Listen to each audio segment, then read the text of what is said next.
Estimados alumnos, bienvenidos a esta su clase de energía y procesos metabólicos. En esta ocasión voy a presentarles el tema de carbohidratos, monosacáridos, oligosacáridos y polisacáridos. En esta clase vamos a echar un vistazo a lo que es función, estructura y participación de estas moléculas. ¿Por qué se le llaman carbohidratos? En la antigüedad se acuñó el término de hidratos de carbonos o carbohidratos debido a que estructuralmente estaban formados por cada átomo de carbono está constituido una molécula de agua, como se puede ver en la fórmula que está en la parte de abajo. Sin embargo, ¿están realmente compuestos de agua? Obviamente no, sino que lo que pasa es que por cada molécula o por cada átomo de carbono va a existir un átomo de hidrógeno y un átomo de oxígeno. Como lo podemos ver en la estructura, obviamente no hay ninguna molécula de agua, sino que existen grupos funcionales, por ejemplo los grupos OH, que le van a dar cierta estructura y características a la molécula de los carbohidratos. Entonces, ¿qué son los carbohidratos? Principalmente van a ser los compuestos orgánicos más abundantes y más diversos. Su principal función es aportar la primera fuente de energía para todas las actividades vitales. Sabemos que en nuestro organismo existe un polisacárido que va a ser de reserva energética que se llama glucógeno.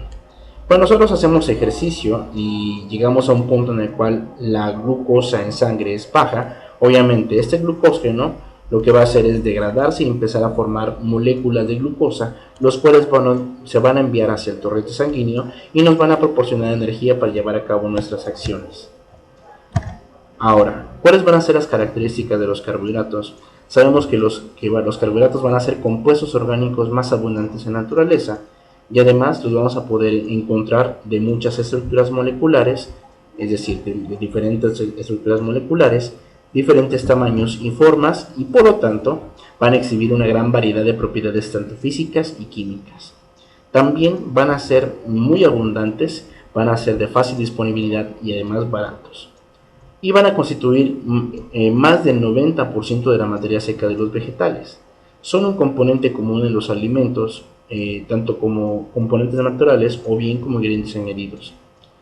Por lo tanto, de forma nutricional, estos carbohidratos van a ser los compuestos más consumidos a lo largo de todo el mundo. Además, la dieta va a representar el 80% de carbohidratos.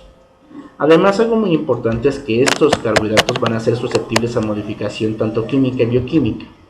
Y ambos tipos de modificaciones van a brindar, digamos, algunas características comerciales que van a mejorar sus propiedades y así se va a poder ampliar el uso de este tipo de productos. Además, estos compuestos son inocuos, es decir, no son tóxicos. En el medio ambiente podemos encontrar carbohidratos, ¿sí? ¿Mediante qué mecanismo? Vemos que a partir del ciclo de dióxido de carbono y la fotosíntesis se pueden obtener cantidades de carbohidratos, principalmente glucosa. ¿Pero cómo lo van a hacer? Sabemos que en las plantas se va a llevar a cabo la fotosíntesis por el contacto con los rayos del sol. Posteriormente, en lo que es, digamos, los organelos de las plantas, se van a llevar a cabo la producción de dos compuestos importantes, que es el oxígeno y la glucosa. El primero, obviamente, lo que va a hacer es proporcionarle oxígeno tanto a los hombres como a los animales, mientras que la glucosa se va a generar en las plantas y esto va a servir para brindarle a tanto el hombre como los animales la energía, ¿sí? Para poder llevar a cabo las actividades cotidianas, además de que van a servir en las plantas como material de descomposición y la generación de material orgánico. Entonces, los carbohidratos van a cumplir 4 principales funciones en lo que es el organismo humano, como puede ser una función energética, es decir, proporcionar grandes cantidades de energía. También nos van a ayudar en el ahorro de proteínas, es decir, va a ser la primera línea de obtención de energía el uso de los carbohidratos, y además van a regular el metabolismo de las grasas y también van a formar parte de la estructura de algunas membranas plasmáticas. ya que los carbohidratos podemos encontrarlos tanto añadidos a proteínas como las glicoproteínas o asociadas a lípidos como los glicolípidos. ¿Sí? Ahora, estructuralmente, los carbohidratos van a presentar tres principales grupos funcionales. Me imagino que en tu curso de bioquímica ya viste cuál es la importancia y la función de esos grupos funcionales.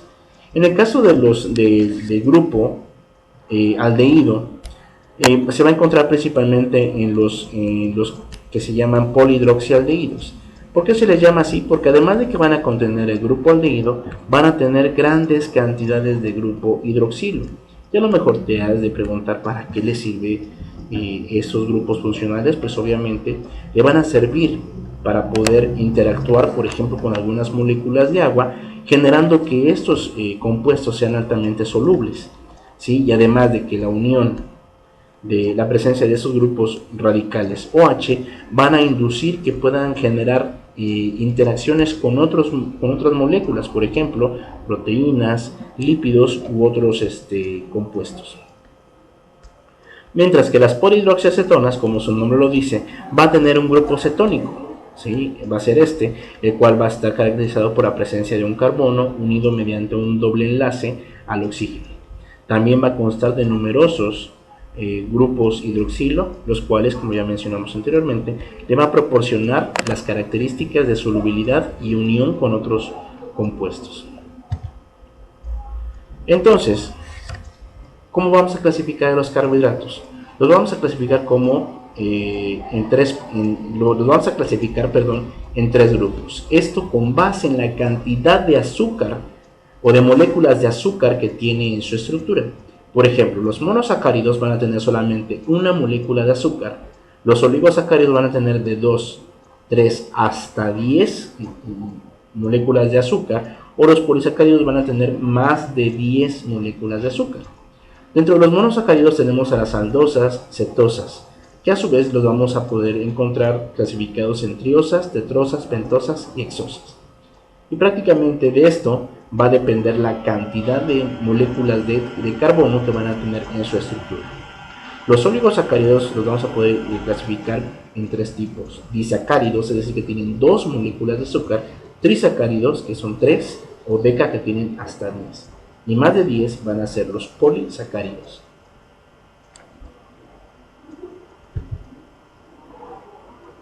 Entonces, como vemos, obviamente los monosacáridos van a ser simples, van a ser azúcares simples, mientras que los oligosacáridos y polisacáridos van a ser de 2 hasta 10, y los polisacáridos van a ser más de 10 unidades de azúcar. ¿Okay? Y como mencionamos anteriormente, los monosacáridos los vamos a poder clasificar con base en los átomos de carbono. Por ejemplo, las triosas van a tener 3 átomos de carbono, las tetrosas 4, y así sucesivamente, hasta que las hexosas van a tener 6 átomos de carbono. Y el ejemplo por excelencia de las hexosas va a ser la glucosa. Y los oligosacáridos pues van a ser los que tienen, los disacáridos principalmente van a ser los que tienen 2 unidades de azúcar.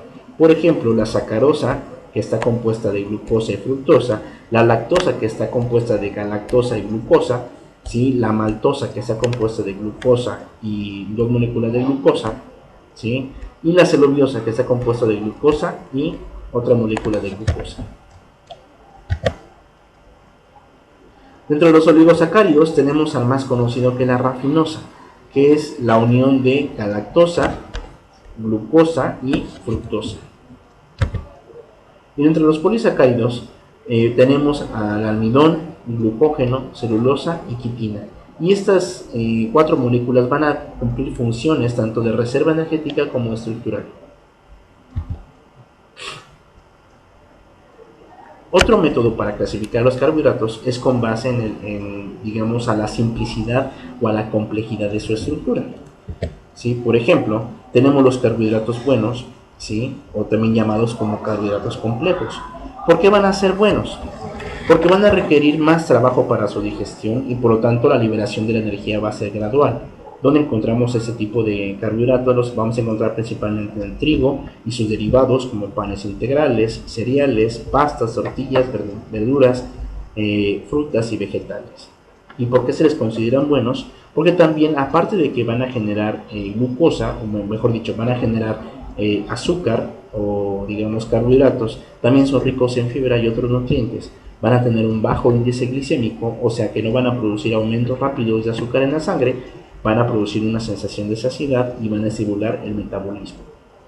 Y los carbohidratos malos, que también se les denomina carbohidratos simples, van a liberar la energía casi de inmediato, y si esa energía no se utiliza, se tiende a convertir en grasa. ¿Y dónde encontramos estos carbohidratos malos? En golosinas, dulces, bebidas azucaradas, panes refinados, cereales azucarados, entre otros. ¿Y por qué se les consideran malos? Porque no van a aportar fibra y otros nutrientes, además de que van a tener un alto índice glicémico, es decir, van a producir picos de azúcar en la sangre. Son calorías vacías que se van a convertir en grasa, y si bien dan energía rápidamente, inmediatamente la energía esta se termina generando una sensación de cansancio.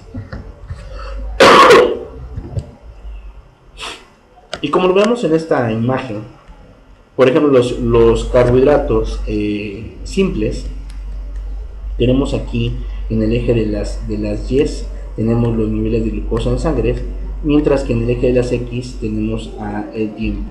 Y vemos que después de ingerir un alimento con carbohidratos simples, lo que van a hacer es incrementar los niveles de glucosa, ¿sí?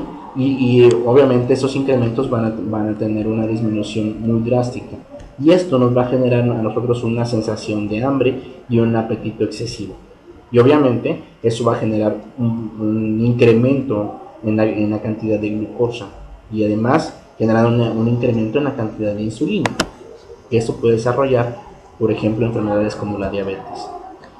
Mientras que en el caso de los carbohidratos complejos, ¿sí?, vamos a ver que después de haber ingerido un alimento con azúcares complejos, obviamente el nivel de glucosa en sangre va a estar dentro de los niveles normales, y esto obviamente va a ser, digamos, la absorción va a ser lenta, y por lo tanto nos van a producir otros beneficios, como por ejemplo una sensación de saciedad y entre otras cosas.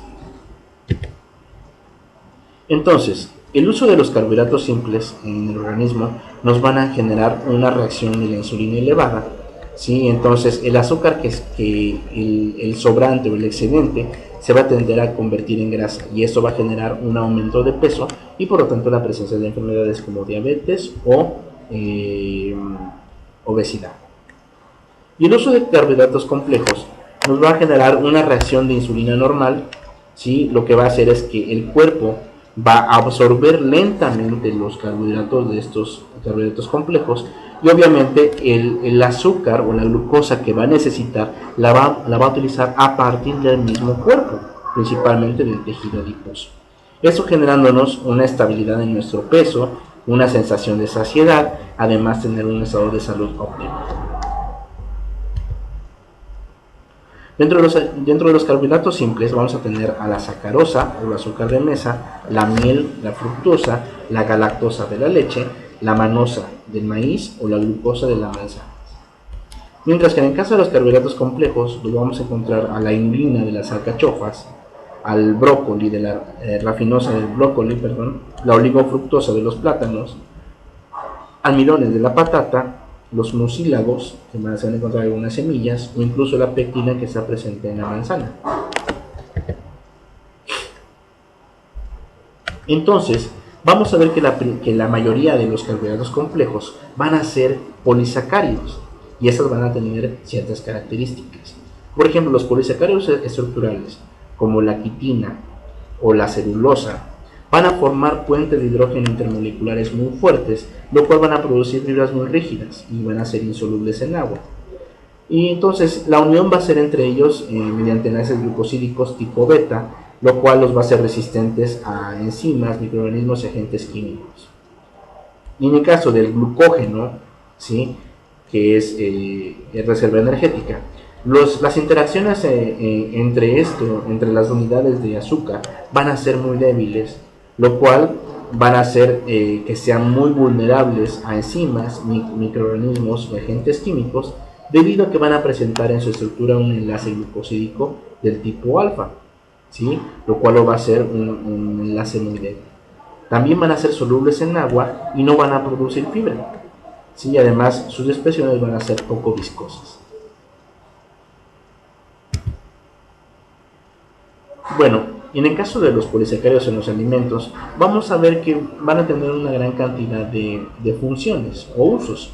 Principalmente se van a utilizar como gelificantes, emulsionantes, o van a formar espumas. También van a mejorar la textura dándole cuerpo al alimento.